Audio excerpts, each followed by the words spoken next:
By the time I got down to the quay, 2 of the 3 boats involved were beyond saving. The 3rd boat was almost in danger of sinking, but was salvageable, so I made that my priority. I borrowed a little tender, a little rowing boat.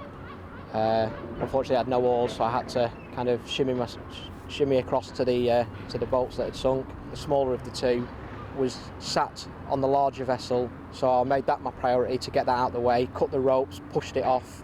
Unfortunately I couldn't stop it from sinking. That was going to happen, unfortunately. So I was in a bit of a tricky situation, because it was like, you know, if I can get this boat unlashed from the boat that's sunk, how am I going to move it? But I was quite lucky that Fleetwood Fishing Trips was coming in at the time, so we gave him a wave over, chucked some ropes over, tied it up, cut the ropes and moved it to safety. The big boat was beyond saving. That was sunk on the bottom of the quay. Not a lot of the boat showing. The mast was showing. A tiny little bit of the wheelhouse roof was showing, but no, that was beyond saving, unfortunately.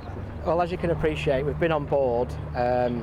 It's very, very dark down there. There's no lighting, so you can only go off what you're seeing. For me personally, a break-in was obvious. When the tide went out and we've got on the vessel, a window has been broken. That's obvious. She has actually refloated twice now. 2 tides have passed now, and she's floated on both of them. We've just patched up as best as we can. She is still taking on water. We can hear water coming in, but the pumps are doing the job that they need to do. Today, work's underway today to clear anything off the vessel that's worth salvaging.